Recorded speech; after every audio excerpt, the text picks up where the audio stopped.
Welcome, everybody, to Inside Boxing Weekly on the Grueling Truth Sports Network. Inside Boxing Weekly is brought to you by the Retired Boxers Foundation and MyBookie.ag. I'm your host for the weekly show, Mike Goodpasterm. Right now, I want to welcome in my partners in crime. First up, Jeremiah Preisser. How you doing, Jeremiah? I'm doing really, really well. I'm always excited to talk boxing with you guys, so let's go. And next up, we have John Einreinhofer. How you doing, John? Great to be here, Mike.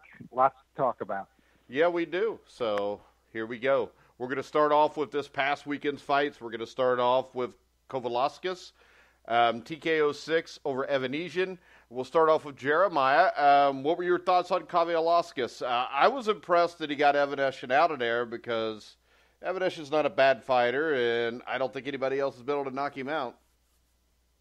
No, I was under the assumption that he was pretty tough. I mean, then he fought Shane Mosley, who was, not a big puncher at that point. He seemed to take the punches fine. Peterson didn't really seem to have him hurt too badly. Not that Peterson's a big puncher either. But, yeah, he just kind of came across as a tough guy. I mean, again, his, like I said on the last show that we did, he had a nice tight guard. But one thing that I noticed that Aegis was doing in the early rounds is that he was jabbing well. I mean, he was setting Evanesian up for counter punches.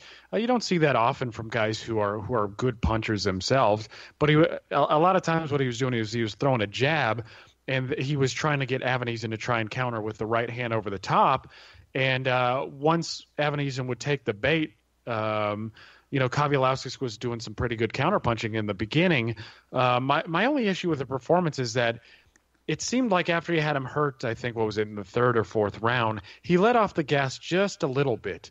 But I suppose in the post-fight conference, if it gave it away, it seemed as if Kovalev, he was just biding his time. He figured, maybe he'd get him out of there in the late rounds. And I was pretty impressed with the knockout. I mean, it looks like the guy can crack pretty well. The shot itself that hurt him and ultimately the one which led up to the finish itself was a nice right hand, and it was a really accurate punch because he had his guard up. I mean, again, his guard was tight, but it cracked him, just across the chin, had him hurt, and he went in for the finish and got it. I was excited to see him, get a win like that on ESPN, and I'm sure he's happy as well. All right, John, what was your take on Kovalev? Were you impressed with it or unimpressed? I was moderately impressed. He was, to me, kind of what I thought he was going in. I see Kovalev as, if you're ranking, 8, maybe even ranking 8 divisions, he cracks the top 10 at welterweight at some point. 17, he certainly does. But even since welterweight's a tough division, even if you're going to rank 17 divisions or ranking 8, I don't see him really as a top 5 guy. That's kind of, I'm already going to make my projection for him. In other words, I like some things about him.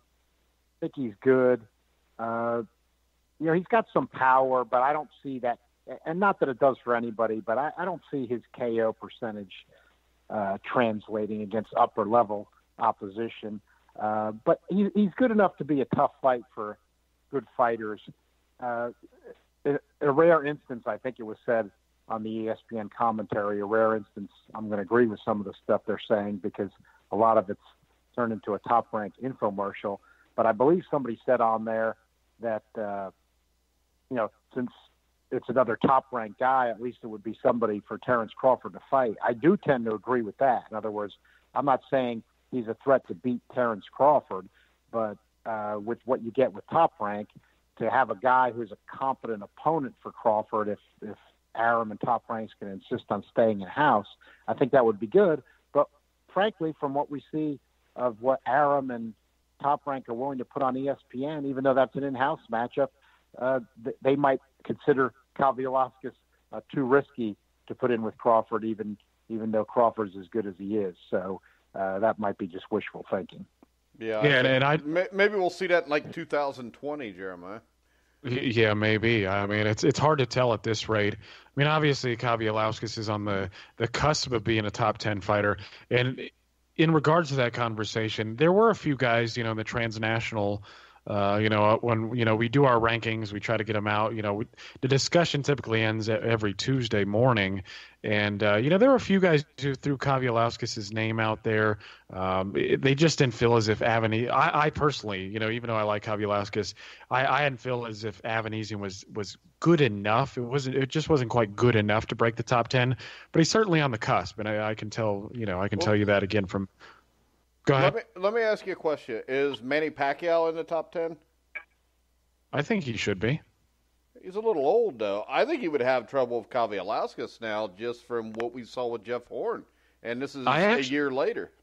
Yeah, well, if we're, projecting stylistically, I actually think Kovalev, imagining we live in an ideal boxing world where we don't have to deal with all the politics, I actually think Kovalev would be a good fight for a guy like Danny Garcia. I think his style translates pretty well there. I'm not saying he beats Garcia, but I think it is a good styles fight. But, in terms of top rank and what they have, I think Kovalev might be able to beat Jeff Horn. But, yeah, at this stage in their career. Watch your mouth, Jeremiah. Nobody beats Jeff Horn. Yeah. Nobody. Yeah. No, but in terms of top rank guys, I don't know. It's kind of, I just don't. You pair Kovalev with Pacquiao, and yeah, I think it's going to be a tough fight. I don't think that fight's ever happening, just because Kovalev is kind of up, and Pacquiao probably has one more payday. I think that's what they're probably doing with Terrence Crawford and Manny Pacquiao, is they're putting this pay-per-view card together, and then they'll probably pair Pacquiao with Terrence Crawford down the road. I don't know, but again, looking at top ranks previous, looking at their history, that wouldn't surprise me. But Kovalev, I think he is he's good enough to break the top 10, possibly the top 5. Yeah, and when I look at this, the thing I worry about with Kovalev is I think if he's brought along properly, a year or two from now, he could give anybody at least problems. But I would just be worried right now that Top Rank's going to protect him so much that he never really gets any better. And then he gets a fight against a Crawford or whoever and just gets destroyed because they haven't moved him along. And we see that with Top Rank all the time. Yeah, that's very possible with Top Rank. Their MO is just awful right now with what they're doing with their fighters. It just is. I agree with you, Mike. The way they're operating, you might see Kovalev in with no hopers for another 2 or 3 years rather than in a Crawford matchup. So you just don't know what kind of development is going to be there. Like I said, I don't see him actually end up being a top 5 guy. I don't see him reaching that point. But I think he'll be a solid top 10 type guy. Yeah, right. I think if he was, I was just going to say real quickly, if he was with Al Heyman, it might be a little different, just because I think his style would be an interesting fight with not only Danny Garcia, but Sean Porter, who's a little shorter. I would like to see fights like that, but it's boxing, fortunately. But doesn't Top Rank still have Konstantin Pomeranov? He's disappeared. The guy. Yeah, he does. Yeah, well, and he was. Boxer.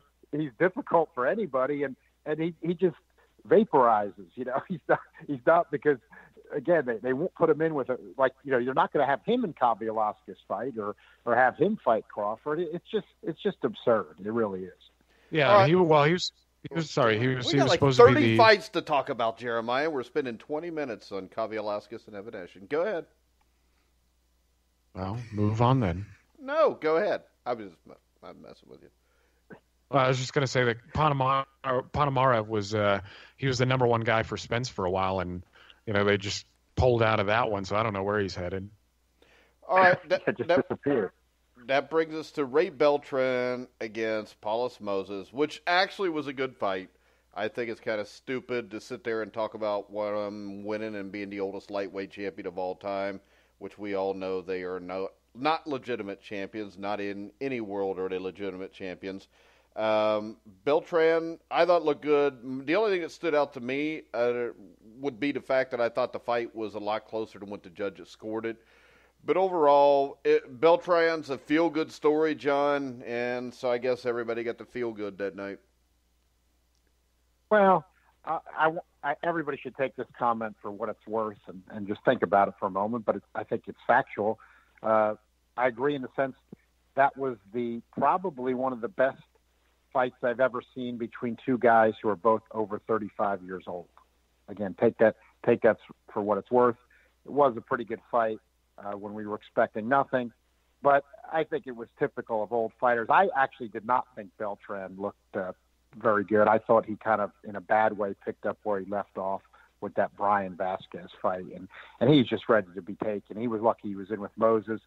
If you remember, I believe it was in the 10th round, Moses caught him with a blistering left hook, and this is the problem when you have old fighters in there, old for the lightweight division in boxing. He hit him with a left hook. I thought Beltran, if there was any other fighter who was under 30 years of age who hit Beltran with that left hook there that Moses hit him with, I think he would have taken him out right there. And Moses, being 39 years old and who he is, he just couldn't follow up with anything, didn't even try to. And I don't think it was a heart issue or anything like that. It's just the guy's 39 years old. He was fighting over his head as it was up to that point. He's 39 years old. He just couldn't follow up. But when I see moments like that, and I'm thinking about Beltran and with anybody else, he had his good moments against Menard, Jonathan Macello. He blew away that Japanese fighter a few years back. Not that he was that good of an opponent, but then he had the PEDs. And let's not feel that good about Beltran because all humans can make mistakes, and he comes across well in interviews and things like that. Got some nice parts of his story, but we know how dangerous boxing is, and the guy took PEDs. Somebody can get killed in there. Was it PEDs or painkillers? I thought it was painkillers. It was PED.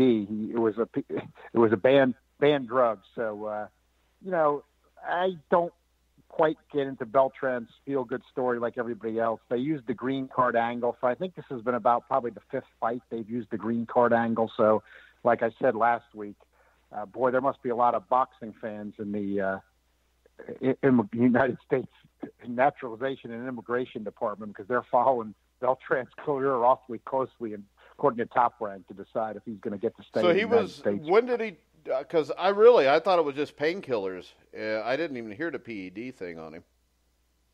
Yeah, he tested positive for PEDs, and he was suspended. I mean, he was suspended after his positive test, and that fight was vacated.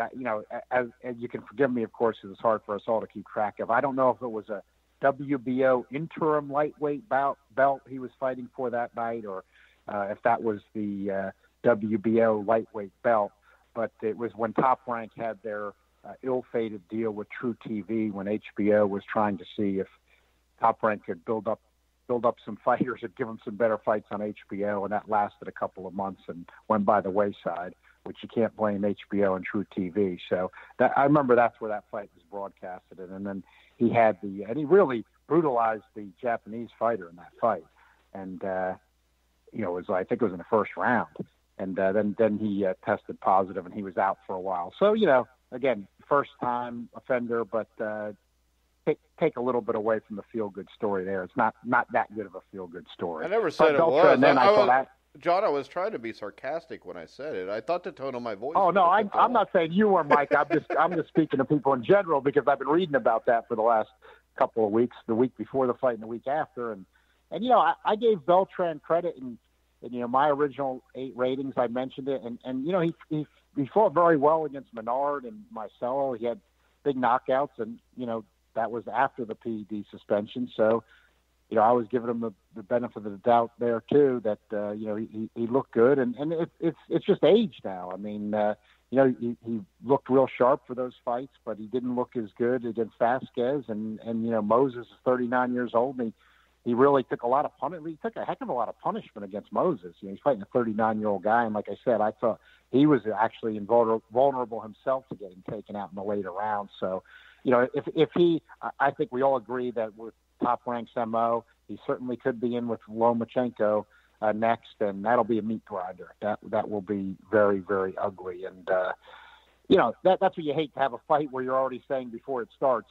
the corner better not let it go on too long. If we're having fights that are made like that, they shouldn't be made in the first place. But that's what we're getting with Lomachenko and Beltran, unless it's going to be Lomachenko and Pacquiao. But as Jeremiah alluded to earlier, I do think Bob Arum wants Pacquiao he wants to cash Pacquiao out so to speak, and use his name against Crawford or Lomachenko. I think Arum has wanted that for a couple of years, and it's just going to be which one Pacquiao is going to agree to fight, because I do think that this pay-per-view fiasco they got coming up is just probably part of a deal to get Pacquiao 2 paydays, basically. In other words, get him enough money by having him appear twice rather than once where they can't afford him to pay that money. I think that's what this Alvarado fight's about. All right, Jeremiah. Yeah, I'm glad John brought it up, actually, because I was going to mention the PED thing as well. And, we talk about, Alexander Povetkin and Luis Ortiz, guys who have been caught in the past and then haven't looked the same afterwards. Well, Ray Beltran is one of those guys who hasn't looked the same, since he got caught for doing it. I mean, and, he just looked flat to me. I mean, it was a fun fight. There's no doubt about it. Seeing two guys like that land punches at that rate and especially at that age, yeah, you enjoy it a little bit. But it's also one of those things that you look to the future of Ray Beltran and as John brought up, he's going to get thrown in with a guy like either Vasil Lomachenko or Felix Verdejo. And I really hope that it's Felix Verdejo because, Verdejo's on the up and up, but he hasn't looked spectacular in his last few outings, but he's a good boxer puncher. For me, that's just a more, because Verdejo's a top rank guy. So it's going to be a top rank guy who gets the shot. And I badly want it to be Verdejo because it's a much more interesting fight in the sense that they're more equally paired. If Vasil Lomachenko gets that fight, I like Lomachenko, but it's just not that interesting. I mean, we're going to have another fight where another corner is going to have to pull the guy out, and I just rather not see that. All right, next up we got Ugas, TKO 7 over Ray Robinson. This I thought was a fairly interesting fight, Jeremiah. Wasn't big on the referee in this fight. Yeah, I don't think a lot of people were. He just didn't have the best night of his refereeing career, and it was one-sided. I mean, to me there wasn't any need for it. No. Ugas to me was clearly winning the fight, and he's looked damn good since he moved to 147. I mean, I've appreciated his work so far, and how I talked about Kovalev, breaking into the top 10 for transnational. The big debate was whether Ugas deserved it or Kovalev, and Ugas ended up making the cut, and I think rightfully so. He's looked good. What has he got? 4 straight stoppages now. He earned his place. I like the way he used his size. The right hand that he landed to finish it all was a cracking shot. I thought Robinson would be a little bit more durable, and I thought he'd take him into the later rounds, but Ugas went and did what he was supposed to do, and I look forward to seeing him fight again. All right, John, what's your take on Ugas? I love what Ugas has been doing in recent years. He's actually become a good example for modern boxing. The guys he's beaten, haven't technically been top 10 guys, but they've all been very difficult guys who were close to the top 10. And in an era in 2018 where we've got, for the most part, fighters not fighting anybody, especially somebody, trying to work their way up, where they're all playing it safe. Look at what Ugas has done. Bryant Perella, who I loved and everybody else, was undefeated. He blew him away, and Perella's a big puncher, whatever you think of him. He still can punch. Jamal James, who just had a very, very impressive knockout of Diego Chavez, was undefeated when he fought Ugas, and Ugas beat him. He bought the Wolf, Viloria, who's a tough fighter and who'd only lost to Lipinets, I believe. Then he has this fight where he takes out Robinson. He fights Delorme on short notice, on the undercard of Mayweather-McGregor, and he gets in a fight of the year type fight where he drops Delorme a couple times. He gets dropped himself. The guy just keeps doing it. His 2 of his 3 losses are by split decision, and I thought Transnational made the right move, putting Ugas in the top 10. I was just looking at that before we got on because even when I'm ranking only 8 divisions, he's on the cusp of my top 10, and he's just about to crack in there, and welterweight's right there with light heavy as the toughest division out there. So the guy's totally had to earn it. Now he's saying he wants to fight Errol Spence, and I'm not saying he's going to take Errol Spence, but at least here's a guy that wants to get in there, that's been fighting well, and with everybody else being so squeamish, and really not even any credible type opponents being mentioned for Spence. At least Ugas comes to fight, and he's made himself more of a puncher. You don't see that often with a guy. He's from the Cuban school. You do have some punchers like Ortiz and Barrera, but a lot of them have the style like Barthélemy and Lara, and Ugas is kind of a guy that's in between. He can box some, but he's turned himself into more a puncher, and he's aggressive, and he's gotten guys out of there. So I really like what he's done. He's totally earned it, and he's become a guy that I look forward to see fight. All right, next up, we had a fight that 6 years ago would have been a big fight. We got Devon Alexander with a draw over Victor Ortiz. Let's just state the obvious here, John. This was a bad decision. Yeah, I thought Alexander won the fight, but the fight was better than I expected. I mean, it was totally not, and I'm not saying they should have done it, but PBC was playing with fire, putting those two guys with their history in the main event, and they got away with it, so to speak. In terms of entertainment value, it wasn't a bad fight. Even though Devon Alexander's not what he was, I mean, Victor Ortiz did have his eyes swelled up. Hey, John, what I just realized? I got my fights mixed up. It was Alexander that had the painkiller problem, wasn't it? Yes. Alexander had the opioid problem. There we go. Which he admitted to his credit, yeah, and went to rehab. So he's back, and I'm not saying, he's been upfront about that. I thought I kind of gave the guy credit the way he was so candid about that, and it does make you feel for him some. And, so he's back, and then, Ortiz has had his history of where he just, doesn't want to go through the adversity in the ring. But Ortiz, he had enough swelling that, he really had some adversity there. He didn't quit this time. He went 12, and, Alexander was in there fighting. They got lucky with what they got. It wasn't a bad fight at all. I thought Alexander did enough to win the fight, but the only thing for myself was where both guys kind of came to fight like that, and with Ortiz's history, I didn't feel that bad about the draw, and I'm not saying I didn't think Alexander did enough to win the fight, but I know a lot of people were greatly troubled. I wasn't particularly troubled. A lot of the rounds were pretty close. Both guys came to fight. I don't think it means necessarily that either of them are going anywhere. I saw a good comment somebody made on social media that I thought was a good point. It won't happen, but Victor Ortiz retired after that, where he showed he'd hang in a tough fight and go the distance. Of course, he did show that in the first Berto fight, but showed that again after what happened in recent years. Wouldn't be a bad way for him to go out. It won't happen, but that's not really a bad thought there. But both guys surprised me that under those circumstances they performed pretty well. Not to say either of them is going to be a top 10 threat to anybody at this point. All right, Jeremiah. Yeah, I was pleasantly surprised as well because, again, as John alluded to, you never know. But I would say that looking at Devon Alexander, he looked, maybe 80% back from his prime form. I mean, he looked a little rough, not bad, but he looked a little rough in the beginning, where he's just trying to get his footwork and his bearings about him. But he looked a lot like he used to. He was sticking the jab. He was quick. He's always been tough. His work rate's always been good. I was surprised by what they were both able to accomplish.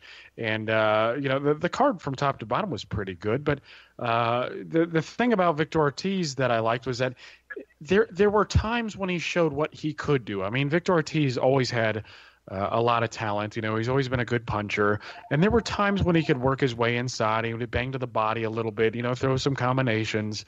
I liked what I saw from that. But it's just, I'm thinking to myself, where are these guys going to go after this? I don't know. Maybe you put Devon Alexander versus Andre Berto or something like that. I'm not exactly sure. And maybe you do Victor Ortiz versus Josecito Lopez. I mean, with the rate these guys are fighting, at the level they're fighting at, you're not going to throw them, hopefully, in against a guy like Errol Spence or one of the top PBC guys, even though Devon Alexander might be a fairly tough test for Danny Garcia with the way he, his southpaw style and his work rate, his jab. That might be interesting. Maybe they're not the fight itself, but I'm not, discounting Alexander's chances entirely there. But yeah, I think, with the way they are right now, you just pit them against guys who are at similar stages of their career. Again, Andre Berto's, Josecito Lopez's. I think you put matchups like that, and I think you'll be just fine. Maybe, with Brandon Rios getting knocked out, and I don't think he's a top rank guy anymore. Maybe Victor Ortiz and Brandon Rios can hash it out and settle the beef that they've had between them. And again, maybe Devon Alexander can get Andre Berto. I don't know, but there's some interesting fights to be made. But the decision itself wasn't. I thought that Alexander probably won 3/4 of those rounds. I mean, I thought they were close, but again, I thought Alexander was doing the better work. I thought he looked like he was in control. He looked like the boss, and he was just a little bit sharper. Yeah, and I worry about him throwing him with Errol Spence. Devon Alexander, maybe 5 or 6 years ago, maybe doesn't get hurt, but I don't think it's a good idea. Next up, we got the guy that I think impressed me the most out of everybody, and that was Benavidez. He didn't knock out Gavril, which we talked about, but I think Gavril's a pretty good fighter. And Benavidez really made some good adjustments from that first fight, Jeremiah. I agree. I was actually pretty impressed by what he did. I mean, he showed a little bit of a boxing brain. He was able to adapt. I mean, you heard it in the post-fight conference, too, where he laid out essentially what his game plan was going in. He said, Gavril, he's pretty much a one-trick pony, and that's largely true. He's good at that trick. But I think that's part of what contributed to the decisions both times around, is that Gavril – He comes at you with a tight guard, and he sticks with the straight punches largely. He'll jab to your body, he'll jab to your head, he'll throw a right cross every once in a while. And it's kind of tough to work with that. But Benavidez adapted. He was sticking the jab real nicely. His stamina looked impressive. I think that might have been what I was most impressed by, was the fact that he looked a little tired. He faded down the stretch in the first fight. He allowed Gavril to land some punches that he shouldn't have. But in this fight, he was just strong throughout. He was he threw a lot of punches. His combinations were sharp. I thought he went to the body a little bit more than he did in the first fight. To me, it was one of those. You got the impression that. Especially looking at the World Boxing Super Series and Groves put on a fine performance, but looking at Benavidez's performance after the weekend, I think he's going to be the top dog at 168. All right. John? I actually saw the fight similarly to both of you guys. I was thinking going in, I needed to see a Benavidez knockout, but he performed well enough, and Gavril is tougher than I thought he was. I watched the first fight, but seeing him do it again for 12 rounds, the guy's a better, tougher fighter than I thought he was. I hope for his sake he just didn't take too much punishment in this second fight with Benavidez, where he can still be a factor, because I think if he fights the way he did in these last two fights, with 168, I don't know where Al Bernstein was coming from. There might be some guys that are getting more interesting at 168, but that division, when you're ranking 17 divisions, is not good from top to bottom. So Gavril certainly has a place there if he hasn't lost anything over these two fights. And Benavidez, he showed his talent. He hit Gavril with everything but the kitchen sink, but I don't think it was Benavidez's power. I'm convinced about Benavidez's power. I just think Gavril is a tough, hard-headed guy. Benavidez did not do the body work he normally does. He did it some, but I saw him not going with it as much. It seemed like he was a little worried that Gavril could counter him if he went there. And, Benavidez is only 21 years old.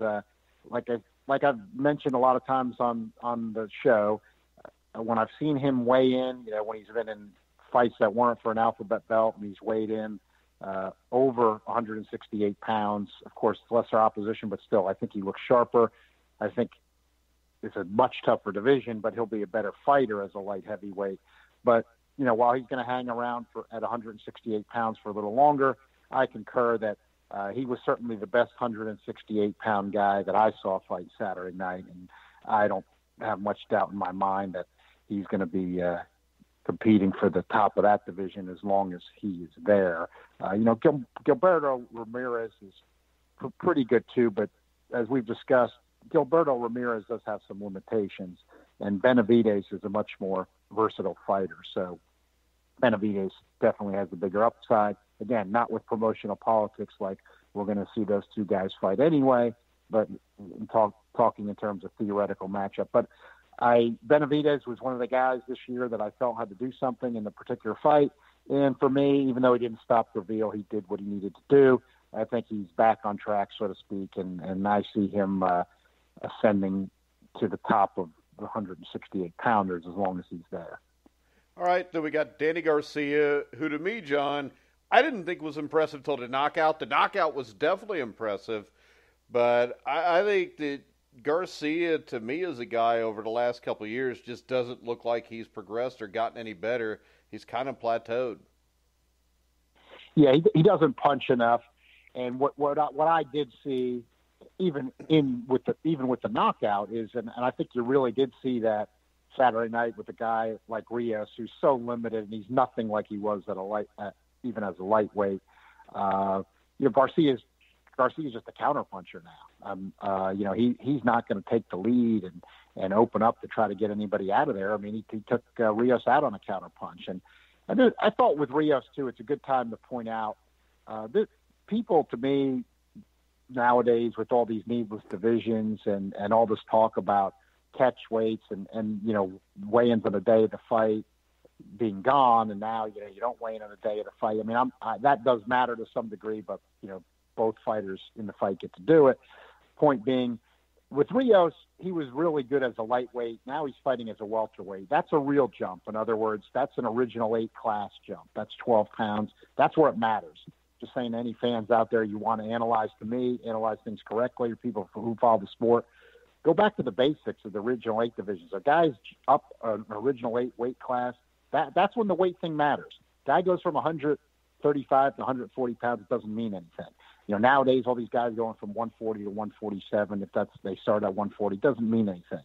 Guy from 160 to 168 doesn't mean anything. Guys going from 135 to 147, that means something. Rios always impressed me as a lightweight. He hasn't shown me really anything as a welterweight, and to me that showed. He's been through a lot of wars as well, but he doesn't punch. He's a pressure fighter that, as a welterweight, Garcia has one of the best chins in boxing, whether you love him or hate him. I think that's clear too. So you got a guy with one of the best chins in boxing, and you got Rios at welterweight. It was, to me, almost like Garcia was almost laughing at what Rios could land. It just wasn't even any threat to him. And Rios, what could he do than to win the fight? He tried to outvolume Garcia, but then he just opened himself up to the counter punches. And yeah, I think that you just don't see Garcia taking the lead against anybody. So it'd be, he can land some sharp counter punches, but he's not going to win enough rounds probably against the better fighters in a tough division, and that's going to keep him somewhat limited. But the guy is a very good fighter compared to when you would look at the majority of a division like that. I mean, he is a top 5 level guy in one of the best divisions in boxing, and there's no doubt about that. So you got to give him that. But he's just not aggressive enough with his offense, and I think that is the flaw we keep seeing, and it doesn't look like it's going to go away at this point. All right, Jeremiah. I agree. Yeah, Danny Garcia, looking at him, I just didn't see anything that would make me believe if he fought, Keith Thurman a second time or Sean Porter even, that he's just going to overcome those guys. I was really hoping that he would go out and get Brandon Rios, get aggressive, back him up, because at times when Rios was, pushing him against the ropes, backing him into a corner, Garcia, he could push off and, create some space, at this point, at 147, Garcia's, I think he's a stronger guy, but I was just hoping he would go out and be aggressive. I just think there were spots where he just wasn't doing enough. He chose to box, and I didn't think that was the right game plan initially. And there were just spots there where he would let Rios unload, whether the punches were doing much or not. It was just one of those things I didn't like to see. I mean, he was slipping a lot of them pretty well. I mean, his defense was pretty good. I mean, it's always been pretty good, but it was just one of those things that I didn't really like to see. He would just let Rios have a platform, and then he would work off of that. And, ultimately it served him well in the sense that Rios threw out a lazy jab and he cracked him with a right hand that, dropped him. But it was just not something that I want to see, because I don't think Danny Garcia using that style is going to overcome the best of the best. So for me, he's just going to linger around that top 5 spot in the welterweight division for a while. I haven't really seen anybody I haven't seen a number of guys, besides Porter and Thurman and Crawford and Spence. He seems like he's probably going to be firmly there for a little while. But it's just one of the after fight thing I've got to talk about too, because Sean Porter, it almost looked uncharacteristically went into the ring and was talking a little crap, and obviously he wants Danny Garcia. My problem is watching these guys do it. Sean Porter, Danny Garcia, Keith Thurman, they're all at ringside or in the ring with one another, and I don't know what it is about the trio, but it's like they all want to fight one another, when I'd much rather be seeing a guy like Keith Thurman talk about fighting Errol Spence. That's the fight I want to see in the welterweight division. Apparently the WBC has said that, Sean Porter's the mandatory. He has to fight Keith Thurman. I don't really need to see that fight again. Errol Spence is where it's at. I'd like to see all of them call out Errol Spence. To Danny Garcia's credit, it did seem as if he was acknowledging the fact that, he wasn't calling all the shots, and that's all fine and well, but still they're making a show out of it, right? So, Thurman, Porter, Spence, it's like they all kind of want to hang out with one another and fight each other and make good money doing so. And, they are prize fighters. They should make good money for what they're doing. But I want to see somebody go after Spence. I don't need to listen to guys like Ugas and Devon Alexander say they'll take on, Errol Spence, no problem. I mean, it's not that those fights would be particularly terrible, but it's, Garcia, Thurman, Spence, Porter, these are guys, 4 of the 5 best welterweights in the world. And you want to see Spence get involved in the mix. He's earned the right, and he should be involved in all that. All right, next up, we had over in the UK, we had George Groves with a unanimous 12-round decision over Chris Eubank. I thought Groves looked good, but Eubank, to me, I mean, he's not his dad except for the part where he can walk. He just can't back up what he says. And I thought the thing that was really interesting is usually you see Chris Eubank Sr. strutting around with him when he's coming in the ring. We didn't see that this time, and I think Chris Eubank Sr. knew what was coming in this fight, Jeremiah. Well, I don't know. Chris Eubank Sr. was talking a lot of crap beforehand. I mean, funny enough, he even had an interview where he said that Chris Eubank Jr. was going to be better than Floyd Mayweather Jr. He's eating a lot of crow. He was eating a lot of crow Saturday night. Yeah, but at least we didn't see, his song come on and him walk out before he signed. You didn't see him strut behind him in the ring. And I thought the best part of the fight was when you saw Groves posing with his corner man the way the Eubanks do after they win. Yeah, that was fun. I liked that quite a bit. But and you look at if you visited the UK forums at length before this fight, a lot of people in Great Britain seem to think that the Eubanks they're turds, and a lot of them were quite happy that Eubank Jr. got another whipping. The fight for me was a clear Groves win. It wasn't clear enough to the point where I would call it a domination or a masterclass. But I do like that we were sitting here talking about some of the strategic things that both would employ going into the fight, and Groves did what we thought he would do to good effect. I mean, he was throwing a really good jab. He was giving him a good amount of lateral movement.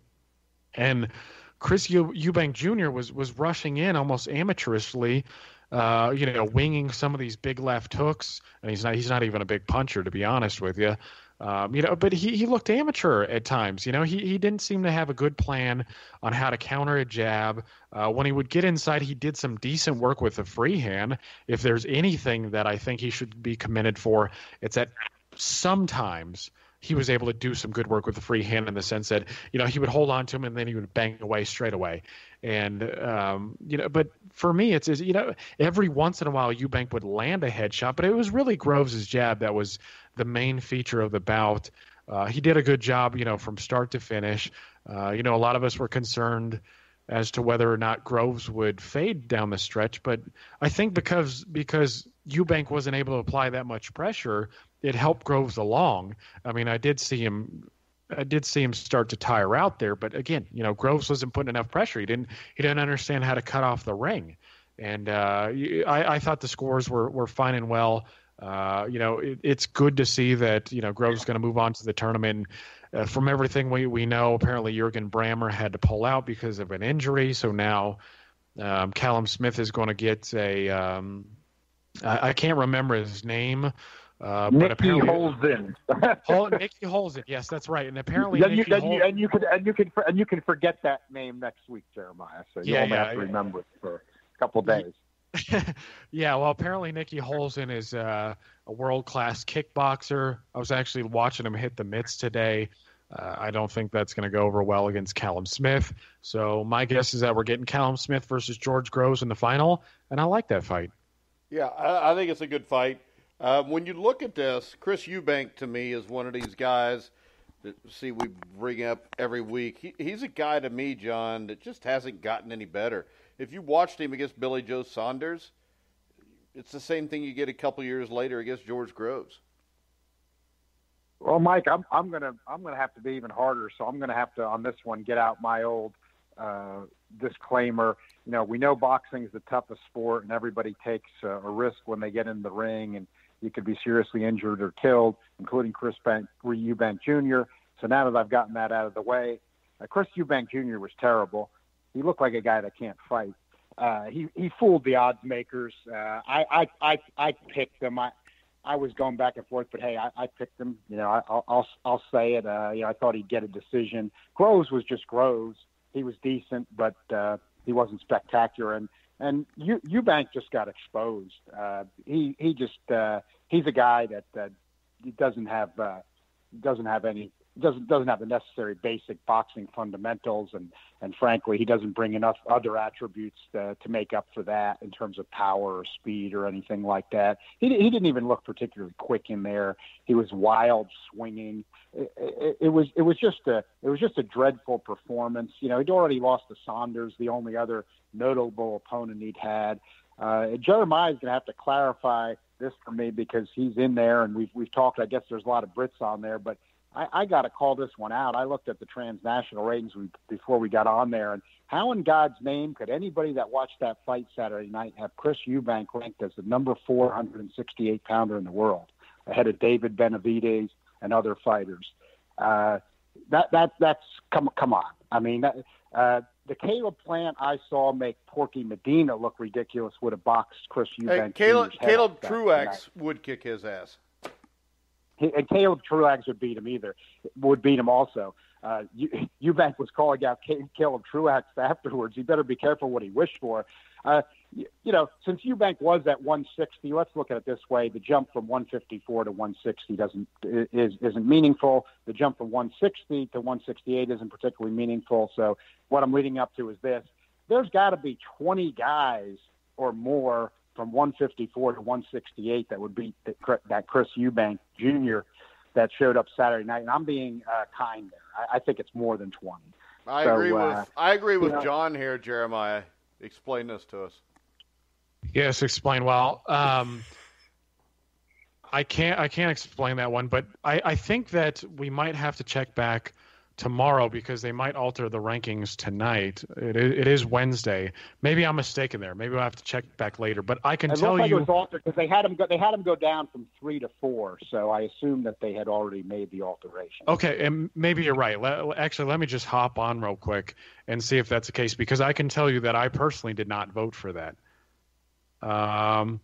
Yeah, I'm not saying you did, but I figured that's what's good about having you on there, because I like transnational, and that's why I like to push them to do the right thing, because they're independent. And I scanning that, I said there can be no rationalization, because who has he beaten? Who has Chris? In other words, it's not one of those deals where you can say, well, Eubank Jr. looked bad Saturday night, but he's beaten blank. He hasn't beaten anyone. Yeah, because you can make the case that, he went the distance with Groves and Saunders, but there's nothing in his case that can say you won. It's like taking a team from the Atlantic Sun Conference and they're 22. They're 22-8, and they lost a close game to Duke, but their best win was against Elon College or something. It doesn't cut it. Right. Okay, so yeah, it does look as if it's been updated, and I know that was the initial proposal. I can tell you that I did not vote for it, but the thing, I'm not sure how you get that one, because again, that was the initial proposal that he would drop a place. I had recommended that he dropped, further down, of course, because after watching that performance, I can't see him, I can't see him beating, David Benavidez. But I suppose to Chris Eubank Jr.'s credit, and I guess you can't really use this much, but the Saunders fight was close. I mean, he was coming on late in that fight, and I think it was maybe a split decision, if I'm not mistaken. But again, I'm not trying to come to the defense of this because I voted against keeping him that high. But when you look at Chris Eubank Jr.'s resume and you look at Callum Smith's resume, I mean, is there really that much of a difference between the two? No, it's a weak division, but I think just, Eubank has no wins on his resume, and I don't like the 17 division thing, but if you're a 17 division person, he's beaten no one at 168. You look who else Transnational has ranked there, and you can see a little bit of it for just the weakness of the division there. But, I would look at, like I said, I don't have any problem saying this. You got to project in today's boxing. I mean, I think Caleb Plant would box his head off. And Plant didn't even crack the top 10 after making Medina look ridiculous. I mean, he's not exciting. I'll say that. And there's certainly flaws there I see with Caleb Plant. He's still doing the one punch at a time thing. But I think what you got to say about Caleb Plant, that you have to put him into strong consideration now, is that the Caleb Plant thing he was doing against lesser opposition was perfectly effective against Porky Medina. In other words, who gave DeGale a tough fight, knocked out Jay Leon Love.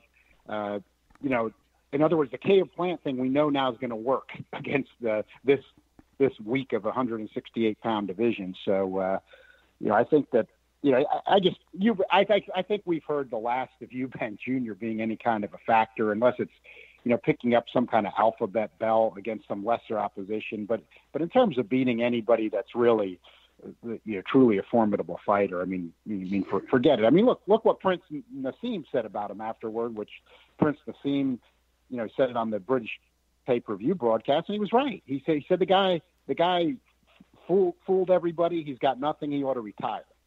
I mean, that's a fellow Brit on the pay-per-view broadcast, and give the Prince credit for stating the truth and not sugarcoating it, and actually saying something meaningful instead of sugarcoating what's really going on. I mean, I agree with that assessment. I mean, you just look at what you saw Saturday night. If Groves could have been any good with timing his right hand with counterpunching ability, Eubank would have been, laying spread eagle flat on his back. I think this. I think if Groves would have known that Eubank wasn't that good, he'd have knocked him out. I think he played a little bit safe. Right. Yeah, he probably would have tried for the knockout more. But in my opinion, I actually don't. I don't think Chris Eubank is that terrible. I think if you pair him with a guy like Caleb Truax, I think that's a winnable fight for him. I don't think he's that bad.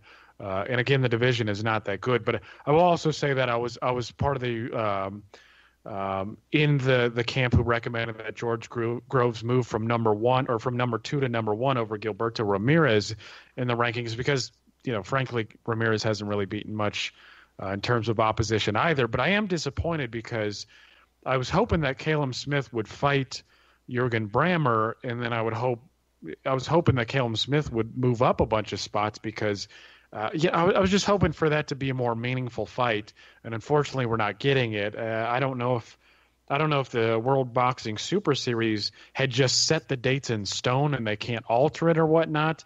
I mean, I would have preferred for them to, put the Callum Smith Braemar fight off, so we could have got a more interesting final. I'm certainly Groves afterwards said that he's hoping to recover from his injury to make the final. Of course, it wouldn't make any sense to have Chris Eubank Jr. and Callum Smith in there, that would kind of taint the whole thing a bit, and it would kind of ruin the series. So I'm hoping that they can, square that away. I mean, if Callum Smith moves into the final after beating Holzen, then I don't think a lot of us we're not going to hate it because, Callum Smith was going to be the favorite over Braemar anyways.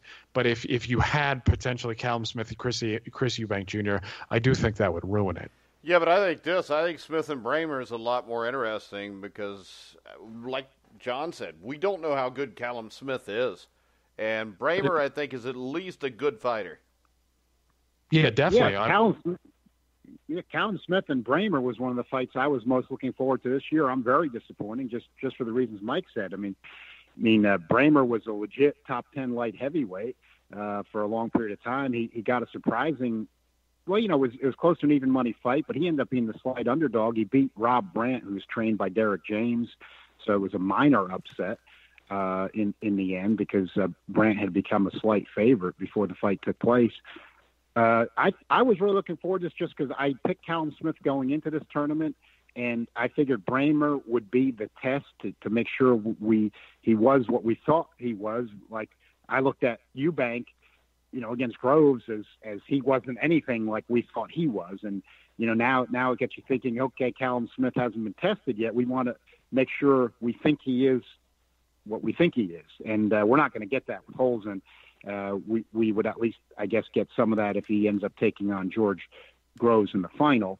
But Smith's a big fighter for 168, definitely projects well as a light heavyweight, and unlike quite a few British fighters, he's possessed a big punch, at least up to this point. Now, he didn't look good against Skoglund, so that again, causes a bit of concern. You're hoping maybe he could erase this against Braemar. He was a solid favorite, but we don't. Now he's got this Holzen guy who's got less than a week notice. Again, like we've said about some other fighters, at the least, if this is going to come off, it won't be particularly meaningful. But he better get this guy out of there quickly and make that at least make that kind of statement. All right, so we've recapped all of last week's fights. Let's go ahead and preview the week coming up. Jeremiah, you wrote an article about the guy we're going to talk about first, fighting for the vacant WBA flyweight title against Brian Viloria. You want to tell us a little bit about, what is it? Oh, man, this is the problem. When I don't have my computer on and I wrote down what I was going to talk about, and then I can't see how I wrote this. Is it Artem Delicain?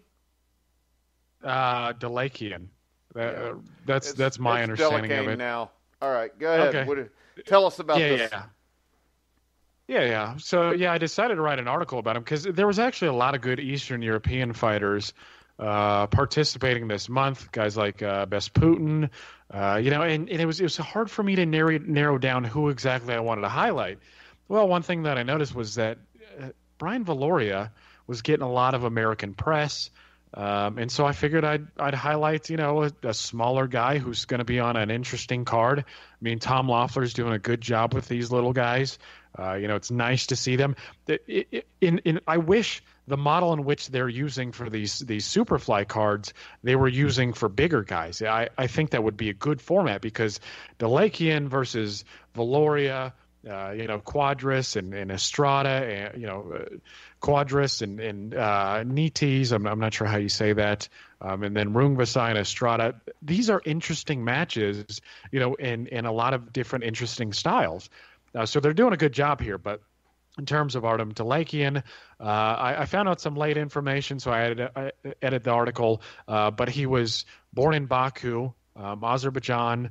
That is the capital and largest city. He ended up fleeing when Armenia and Azerbaijan went into conflict. He's ethnic Armenian. He moved to the Ukraine. He had a good amateur career. And I watched some footage of him, and I was fairly impressed. I wouldn't highlight a guy if I didn't think he had a solid skill set, and he looks like a good number of guys from post-Soviet nations. Is he ready to fight Viloria yet? I think so. The problem is, with modern boxing is you got to project some things, and you look at his competition, and really the best guy that he's fought, I believe, is a guy called Angel Martinez. Maybe I get the name wrong. But a guy who's ranked 27th in the world at flyweight, not particularly impressive stuff. But seeing as he was a world-class amateur, he's fought in the 2009 World Championships. My guess is that he's going to be just fine. Brian Viloria is long in the tooth. I think he's 37 years old now. Viloria, I think stylistically, because he's getting older, he sort of plays into the hands of Delakian in the sense that Viloria likes to throw single shots. He's a power puncher. I don't think he's got the nuance in his game to do what he used to do. And I'm actually picking Delakian in this one by unanimous decision. Viloria is a tough guy. I mean, just a few years back, he was able to get a split decision with Juan Francisco Estrada. So I see it as an interesting fight. Unfortunately, it's going to be on the untelevised portion of HBO's card, but it's an interesting fight. So my question is this: in the World Boxing Prediction League that Rob Day has, should I change to the Delakian on my pick? Are you that sure? Because we're both in the playoff round here. Since we're two of the top 32 boxing prognosticators in the world. That is true. John's not. John wasn't even allowed to be in it. But go ahead. No, I was just finding those, but I only got so much time in my week for boxing analysis. Yeah, I hear you. I'm so swamped with this stuff anymore, but I am in a round and I've got to advance. So, am I that confident? No, I'm not. It's again, he's fighting too much obscure competition for me to say anything with a lot of confidence. But I'm going to pick him for sure. All right. So, have you seen him, John, or do you want to go on to the next fight? No, I haven't seen much of. No, I haven't really seen him a lot, but I think I can comment a little bit generally. Just briefly, Viloria 37, very old for a flyweight. Then when in doubt, always check the odds on the fight. It's just about even money. Viloria is a minus 145. Delakian is plus 125. So Viloria is just the slightest of favorites. Hey, where did you? I don't mean to interrupt you, John, but where did you see the odds? Because I was looking for them earlier. If you go to proboxingodds.com and then 5 Dimes has a line on that fight. Bovada's got a line on that fight.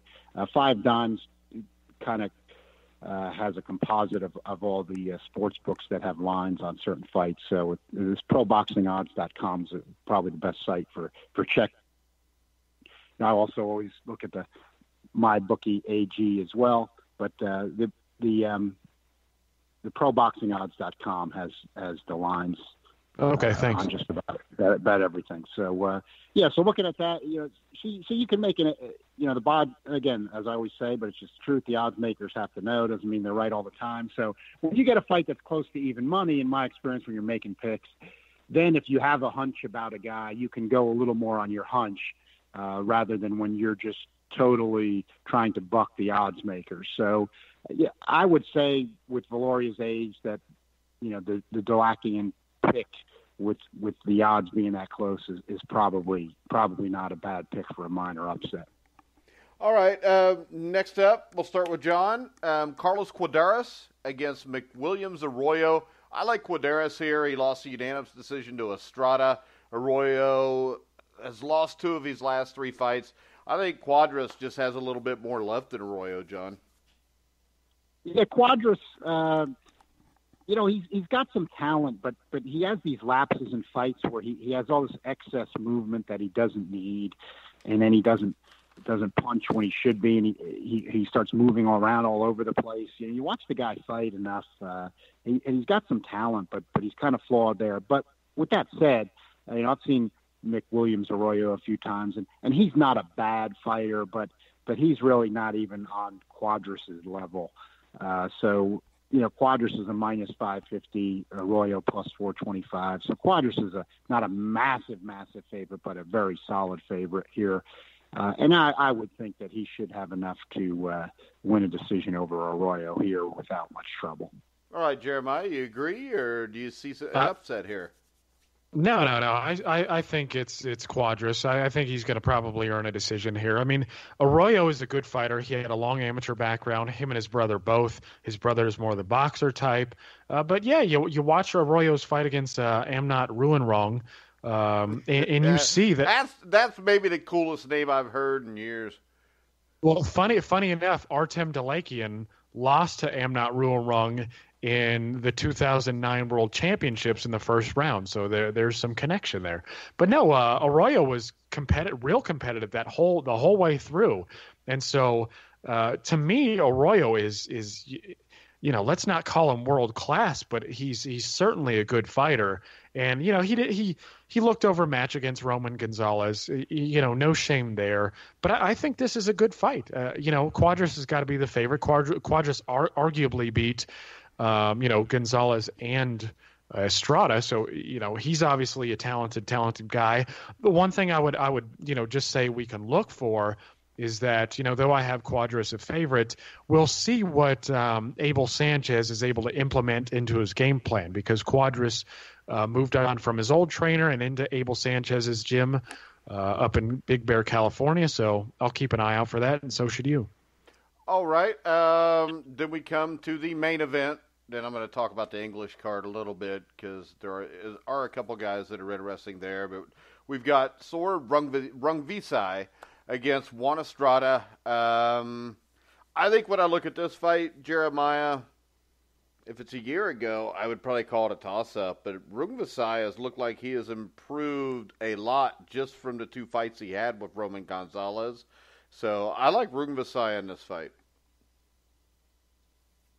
Yeah, well, I mean, Rungvisai he is a feel good story in the sense that he's like going from eating rats and doing all this other stuff to fighting on a big stage, upsetting Roman Gonzalez, which was the guy who's largely seen as the best fighter in the world. I'm happy for him. He's a big, powerful southpaw. Again, when we talked about when we recapped the fights with Roman Gonzalez, and a lot of us were surprised that Rungvisai was even competitive in those bouts. You got to analyze, and again, it's tough for us, because Americans are not particularly interested in the little men, and I'm not saying anything to that, but if we had really paid attention to what Rungvisai had done in his past, I think we'd be slightly more impressed with who he is as a fighter. Now, you go all the way back to the beginning. Okay, and his very first fight, he lost by knockout against Akira Yagashi, and Yagashi was actually the top. I think he was the top either 108-pounder or 112-pounder in the world. So fighting a guy like that in your very first fight is pretty impressive.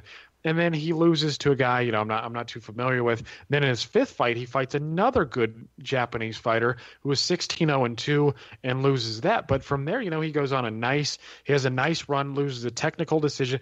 The only loss he had in the run up to the Gonzalez fight was a technical decision to Carlos Cuadras. And I decided to revisit that fight. And Rungvisai was arguably winning. In fact, I had him ahead, I think, by a round going into that bout. I think he fought him. So he fought him in Mexico, but Rungvisai was pouring on the pressure. He was landing some nice left hands. He actually hurt him with a body shot in the, the fourth or fifth round? I can't remember. I posted on Facebook a while back. But yeah, Rungvisai was better than a lot of us gave him credit for. He's looked really good. Watching the rematch with Gonzalez, he looked like the boss in there. He was the bigger, stronger guy. His punching power is legitimate. Flattening a guy with a good chin like Gonzalez like that is impressive stuff. So he's certainly earned his spot. And I'm also happy that this is going to be, again, we don't really need the 115-pound division, but I am very happy to see that this is for the 115-pound championship of the world. Who gives a crap about the trinkets? This is the number one and number two guy, because Inoue, unfortunately, is moving up. He can't make the weight. Somebody at Transnational actually asked Inoue's manager if he's going to stay at 115, and no, unfortunately, he's moving up to bantamweight. Maybe he'll get the big fights there. But I actually think Estrada is going to win this fight. Estrada is a guy that I've been following for a little while. And at one time early on, I had him as the best Mexican fighter in the world. I think he's a borderline pound-for-pound guy. He's a real versatile guy offensively. He throws good combinations. He's got a great mix of speed and power. He's got an excellent work rate. I think technically he's just going to be too sharp for Rungvisai, and I think he's going to earn a decision here. All right. John? Very hard fight to call, which is reflected with the lines. For example, all of them have it very close to even money, but my bookie AG has Rungvisai as a very, very slight favorite. And then you look over at 5 dimes, and they've got Estrada as a very, very slight favorite. You don't see that often. So this is one that everybody's having a tough time making a call on. I found this one very tough to call. I'm just leaning slightly towards Sor Rungvisai. When you get into these lower weights, when guys get into their 30s, that concerns me. And he's 31 years old. Estrada, I think, is 27. So at these weights where you need the speed, Estrada's got an age advantage there that translates to the speed advantage you need in these weight classes. Sor Rungvisai is a very, very hard puncher for this weight class where you usually don't have the kind of KO percentages he has. A lot of his KOs have been against lesser opposition, people with very poor records. Still, you saw against Gonzalez with what he just did to him. In his last fight, the first guy to stop him and stopped him in brutal fashion. That power is for real. I'm not necessarily thinking that he's going to stop Estrada, but I think he may be able to power puncher for a division where you don't see that often. And he might just be able to hurt Estrada enough. And Estrada, even though he came on extremely strong and clearly won the fight, wasn't that impressed with him in the earlier rounds against Quadras, even though Quadras is a good fighter. I just think that Sor Rungvisai could probably do enough that he's going to get the win here, but I do find this a very, very tough fight to call. I hate to agree with John, but I like Sor Rungvisai also. I actually got him stopping him in the 11th round on our little prediction thing. I've been wrong before. All right. Anything you guys want to talk about before we wrap it up? I do know Anthony Yarde is fighting a journeyman. Daniel Dubois, who's 6-0 with 6 KOs, is fighting DL Jones. I don't think those fights are really that worth talking about that much because I think they're both going to be blowouts. But I think they are two interesting prospects that everybody needs to watch, especially Dubois. I'm not as sold on Yarde, but I really like Dubois. Yeah, I'm trying to watch Yard. He's a minus 8,500 favorite over Tony Averlant. Dubois is a minus 9,250 over D.I. Jones. So they're massive favorites. These are not expected to be competitive fights. And when they're that big of a favorites, you want to see impressive performances. These guys have both been power punchers so far. So at the least, what we would expect from them Saturday is to continue with their big power punching. And of course, Dubois is very young for a heavyweight. So he's got a lot of time to develop. That doesn't mean with the weakness of the division, he shouldn't be moved quickly, but he'll be ranked before the year's out, John. Yeah, that certainly is within reach in that division for a guy like him if they keep moving him quickly. So, and Yard, of course, he's got the exact opposite problem. He's in arguably the toughest division in boxing. I think it is the toughest. So they're going to have to be very careful with him because there's a lot of destroyers in that division, and you can't pick the wrong guy to fight in that division. You might get hurt. So that's kind of the rundown on that. It looks like Jacobs is going to fight Selesky. I think it's a better – I'm not saying Jacobs isn't going to win it, but I think it's a better fight than a lot of people realize. I'm sensing that a lot of people have not seen Selesky fight, despite what they're saying. That's just my sense because the guy's a very skilled guy, and he beat a very good Hugo Centeno, who ended up knocking out Emmanuel Alim after that, and Selesky stopped Centeno. So I think that's for what HBO has had with some other stuff. I don't think that they should really be taking too much heat for that one. And also then you have Jarrell Miller is going to be at that card against Duhaupas. He shouldn't have any problem with him. He should be able to continue his bludgeoning people into submission. You've got Eddie Hearns then claiming Joshua is going to come to America and fight him next. I'm going to stick with my original thought that I'm not saying Joshua won't be the big favorite. I'm not saying Joshua might not be the guy I picked in that fight, but I still think that Jarrell Miller provides too dangerous of a package that I think Eddie Hearns, even though he's got both guys and would be in-house for him, I think he's blowing smoke there. I think if Joshua was going to make his U.S. appearance, it's not going to be against Jarrell Miller. Yeah, Go ahead, Jeremy.